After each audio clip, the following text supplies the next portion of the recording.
I put it on my resume when I was interviewing for jobs. I put it as, in the other interests, like when I was a one-day champion on Jeopardy.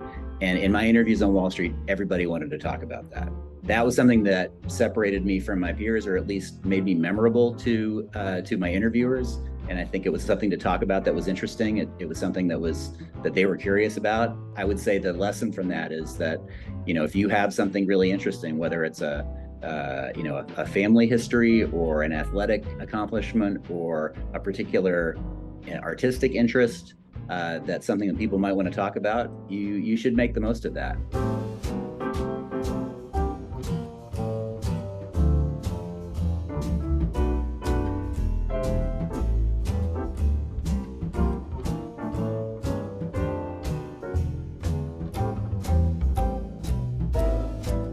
Hey, we're back. This is our first interview.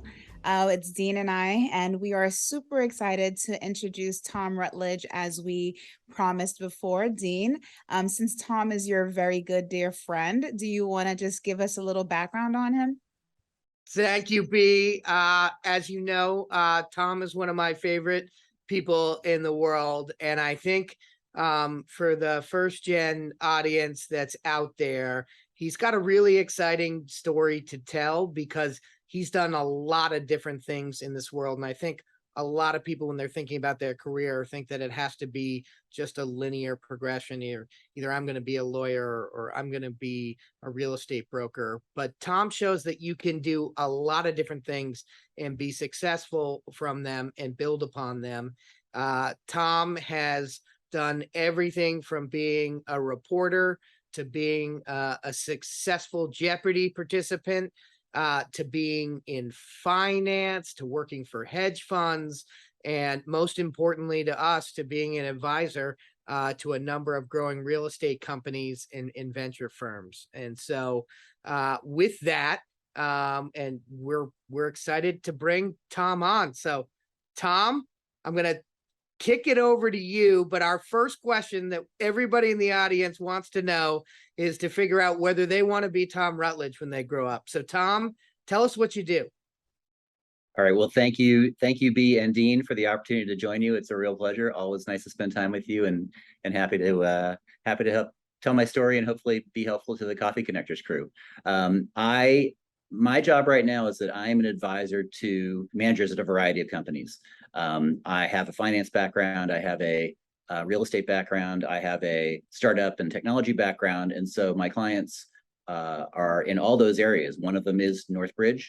I'm advising Dean and B and their colleagues at their workplace. I have a relationship with a fintech software company that builds a tool that helps private lenders and borrowers streamline their transactions. And I'm sort of in the process of capitalizing on the relationships and the skills that I've built over the years and building that into a practice that kind of is customized to those skills and those relationships. So, Tom, it's your title sounds super important and you sound really busy. But what does that really mean? Like, let's break that down and have us understand what an advisor really does. Sure. An advisor is a little bit vague, and that's probably partly because it can take a lot of different forms. The people that I work with value different parts of what I do and what I am and my relationships. At Northbridge, because it's a real estate company, they're interested in my experience working with traditional real estate companies who may be tapping the capital markets to borrow money, for example. But also, I do have some exposure to startup real estate companies, so-called prop tech companies, which is what they call startups, new technology companies focused on real estate. And I've done some investments in those companies and advised them. And so there may be lessons from new business models in real estate, new technologies in real estate that could be useful for Northbridge. So I'm trying to import those from that part of what I do. But that's what I'm doing for Northbridge.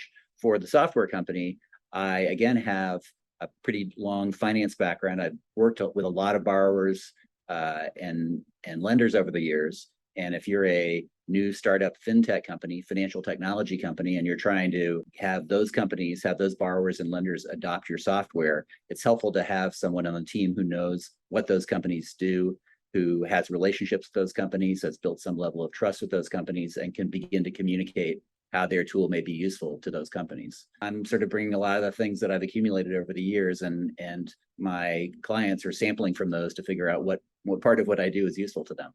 Tom, I don't want to have this sound the wrong way, because I know everybody's sensitive about their age, but I've always thought of the advisor role as the elder statesman, right? And that it's an awesome position for people to take after they've had long and interesting careers, because one of the things that I've learned from you as a mentor is, Tom, you love to mentor people, and you love to take the lessons that you've learned and help them get better. And I feel like being an advisor is like being a mentor, but at the company level. So you're mentoring a bunch of different folks, and you're taking all those connections that you have built up in your life and using that to help the company. And sometimes you're investing in them, and then sometimes you're consulting with them as well. So I think it's a great position. And I think a lot of people on this podcast that are listening are trying to figure out, okay, hey, how did you get there? That's the big question. How did you get your job? How does somebody become a mentor, elder statesman, advisor like you, Tom? Maybe if you could start out and kind of give us a little bit of a picture of where you grew up, where you went to college, and how you got started in your career. Sure. Let's go through let's tell that very long story. I'll make it as brief as possible. I grew up in Columbus, Ohio. My father was a law professor at Ohio State. My mom was a librarian and writer. And I grew up in a house that was kind of full of ideas, very sophisticated parents, very worldly parents who always kind of encouraged me and modeled the idea of knowing a lot about what's going on in the world. So I think that kind of set the stage for me being a curious person as I went through my life and being interested in a lot of different things. I left home and went east to college. I went to Amherst College in Western Massachusetts and studied there. And that was very eye-opening because I was from the Midwest, and I began growing a network there through the people who attended Amherst and came from different places and had different experiences. And I think that is part of what laid the foundation for my career, was meeting those people with different backgrounds, different interests, and beginning to know them and kind of follow them through their lives as well. Tom, not to cut you off, but I know a lot of our audience is either going to college or just in college. Do you think, one of the questions we get is, hey, should I go to school close to home, or should I go to school somewhere farther away that might have a totally different group of folks? Do you have any suggestions on that, Tom? I think it depends on the situation. I would say there are arguments for both. If you have a very clear idea about a community that you want to be part of and an industry that you want to be working in, and that's associated with a certain place, it's a good idea to go to school there. And that may be your hometown. That it may be a matter of you want to continue to develop the network that you've developed in your early life and work with those people and continue to expand in your local area.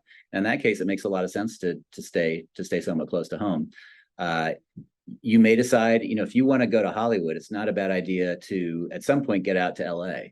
And you may want to go to school there. You may want to move there after college. So I think it's a matter of, can you kind of satisfy the interest that you may find yourself having early in life? In my case, I was pretty sure I didn't want to stay in the Midwest all my life, although I love going back, and I still go back quite a lot for business. But I wanted to go somewhere else, and I wanted to see another part of the world, and I wanted to meet people who were doing different things. So for me, going away made sense. And that may just be enough, right? Because you may not know, if you want to be in a certain community, you may not know you want to be in Hollywood. But one thing that you do know is you may want to learn, and just by leaving where you are, you'll get a lot more from that. So just having that basic understanding without much more of like what you want to do, it sounds like that could just be the enough for you to just get away. Absolutely. Yeah. I wouldn't say there's one hard and fast answer for any individual. It really depends on all those factors. All right. So- So do you want to keep going and down your career? Sure. Well, your school, your college, like help us understand how you got to, where you are today through that college experience, and then lead us into that early career. And, Sure. and Tom, and I might just throw a specific on that. You were an English major, right? And you became a finance guy. And it sounds like the early part of your career was kind of working those two things out. So would love to hear, as B said, how that happened. Yeah, definitely unusual, not unheard of, but somewhat unusual for finance. I was an English major. I have a wide variety of interests. Again, we've already touched on the fact that I've done a lot of things, and I'm a curious person. I actually was, when I was a younger student, when I was in high school, I was a good math and science student. So I always kind of had an eye on math and science classes, and I did study those to some extent in college. But I did focus on English, and I think I really didn't have, it was partly a discovery, another element of my sort of discovery mission to sort of find interesting things that I didn't really understand and I wanted to get more familiar with. And there was a lot to learn in my community. There were a lot of English majors. There was a great English department. And so I dove in there. And it really was, it sort of set me up for the next phase of my career, which I think was a good career in itself, but it also was there was an element of discovery to it, which was I was a journalist. I moved to Boston after college, and I was a reporter in the Boston area, both for print publications and for the National Public Radio affiliate in Boston, WBUR. So I was continuing to use sort of communication skills, which is arguably an English major skill. But it was also a way for me to discover more. When you're reporting on people in a community, you learn a lot about what people do. And I started to realize that I kind of did want to go back to some extent to that math and science background and figure out ways to make use of that. And business began to emerge as a really interesting option. And businesses like real estate and finance were definitely catching my eye. So it sounds like you used that career as a networking tool. So you were working, but you were also like trying to also figure out what your next step would be. Yeah, absolutely. I didn't really know people honestly in business growing up. As I mentioned, my dad was an academic, and I wasn't really in a business oriented kind of social group. And that's kind of true in college too. I knew some people in college who were going into business, and I didn't really relate to them because I wasn't familiar with what they were doing.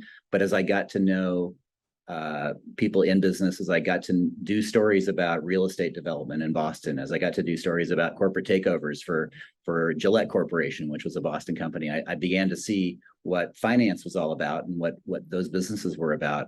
And I realized this was a great opportunity to put a lot of different skills that I had to work. And so that's what got me interested in finance. And you're right, B. The great thing about going out and talking to people about what they do is it's both you're learning the substance of what they do, and you're also building a network. So Tom, tell us, because you and B did the same thing. You guys went MBAs, and that was really a launch for your career.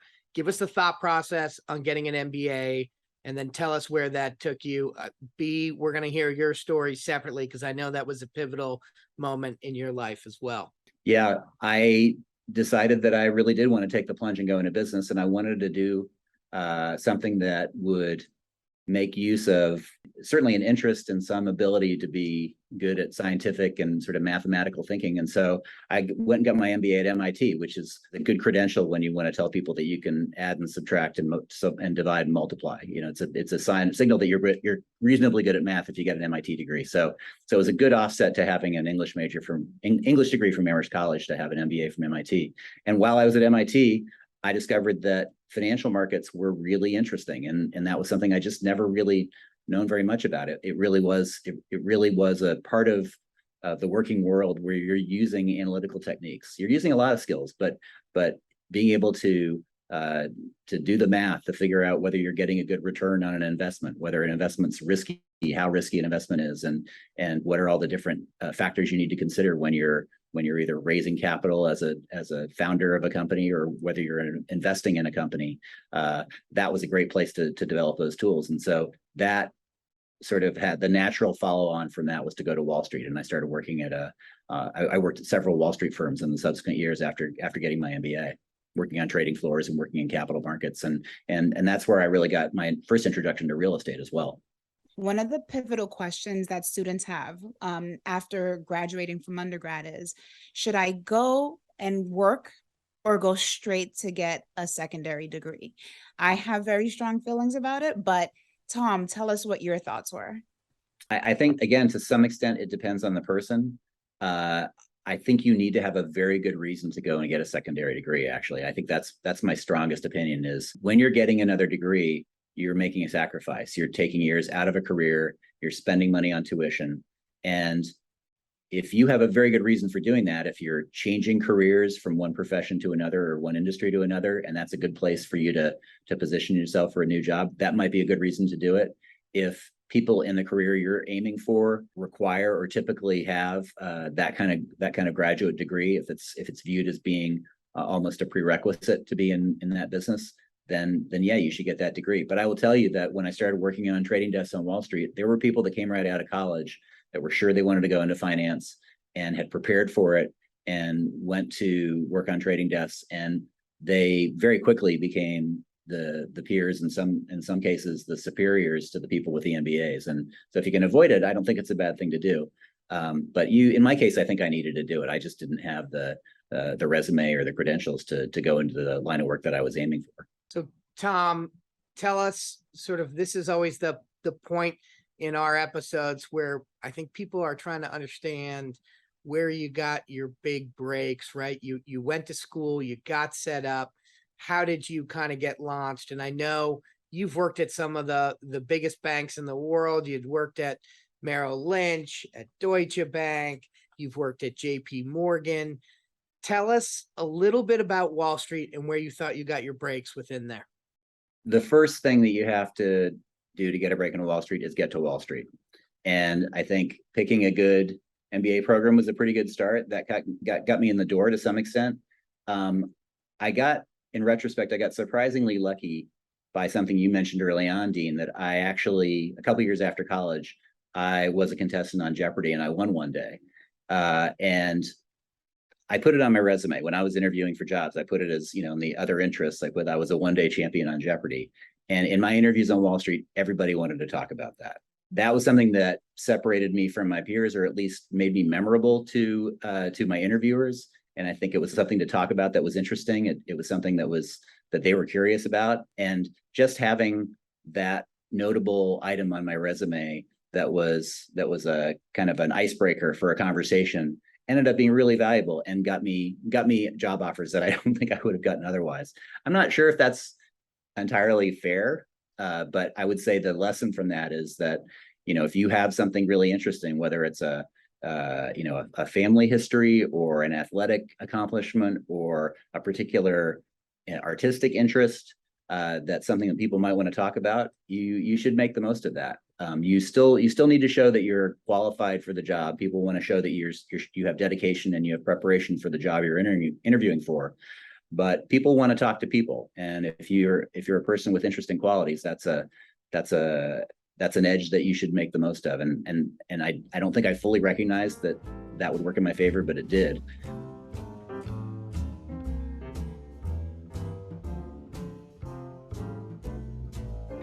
From there, it was a matter of, even though a lot of my story, as we've talked about, is a story of somebody who has a lot of different interests.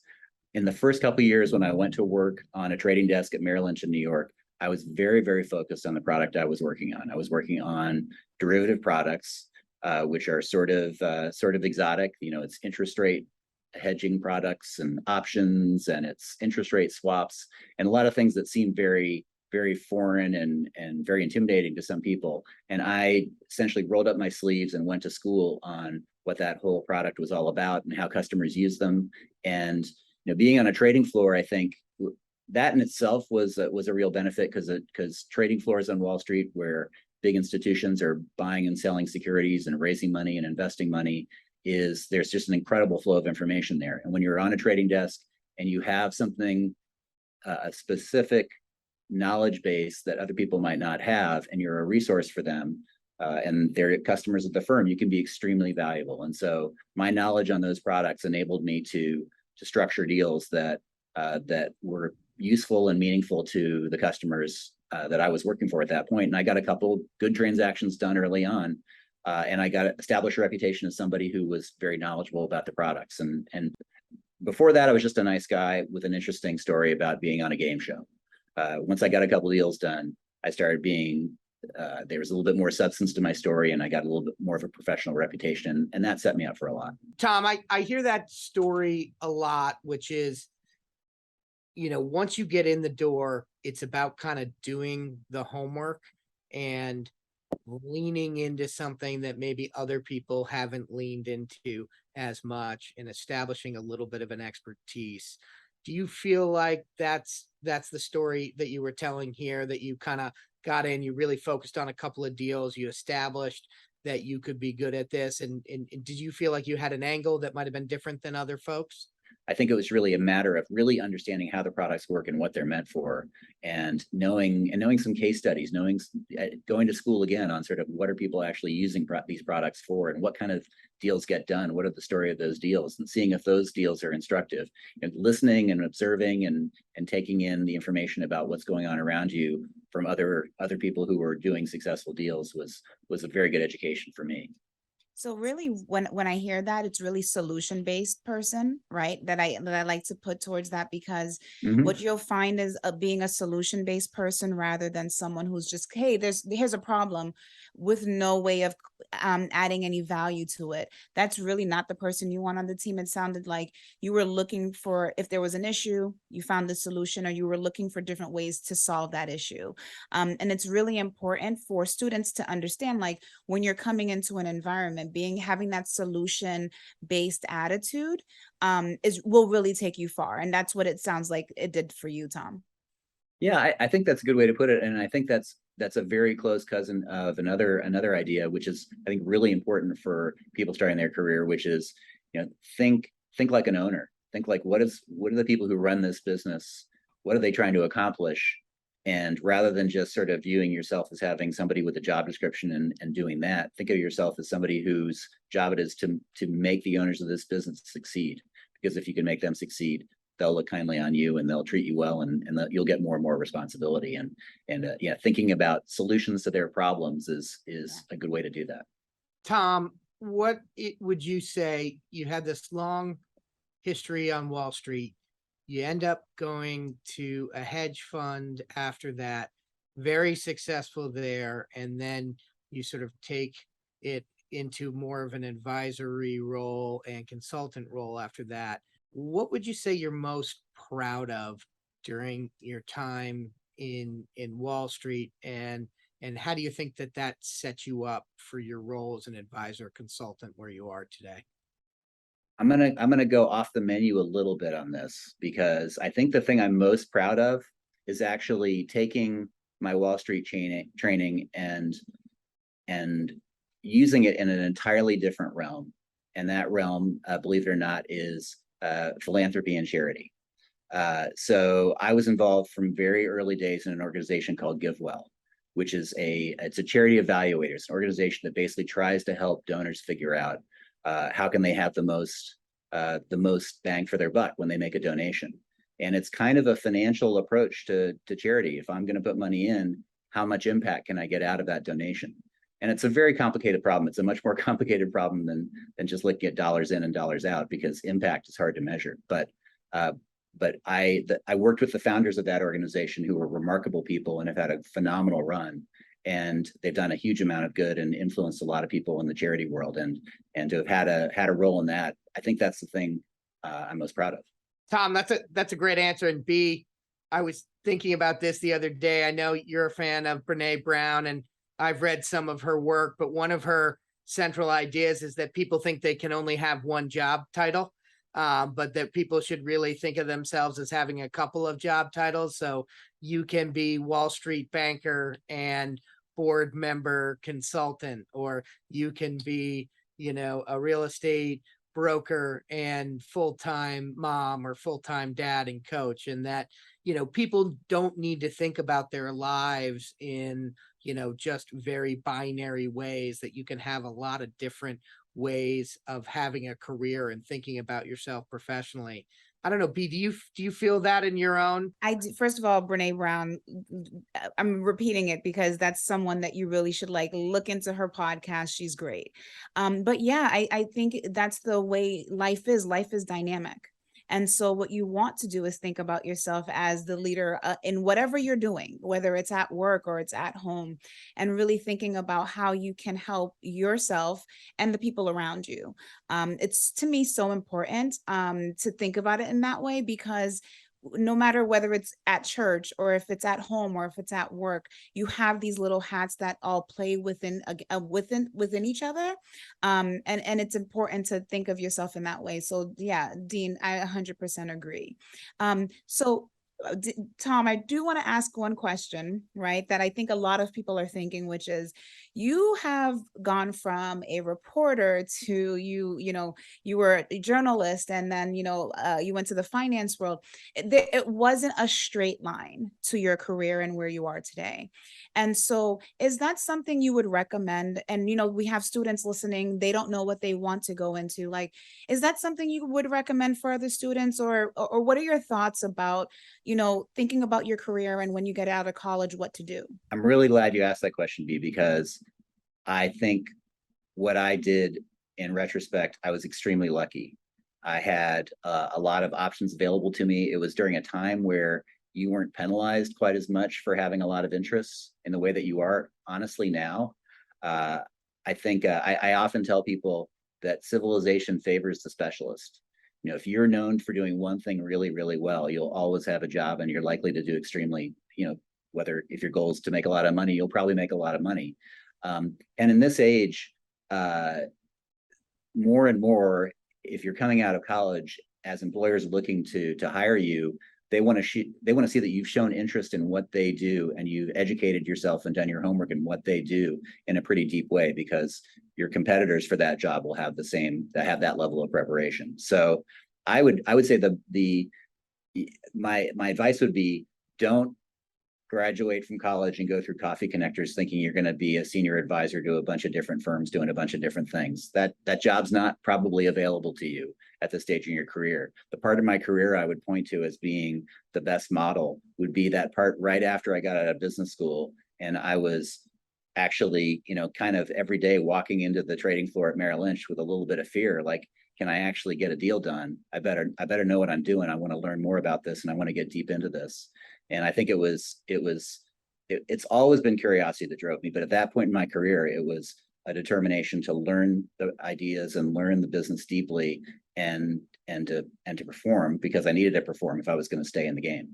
And Tom, a lot of the students that are listening in, may not come from a huge amount of financial resources.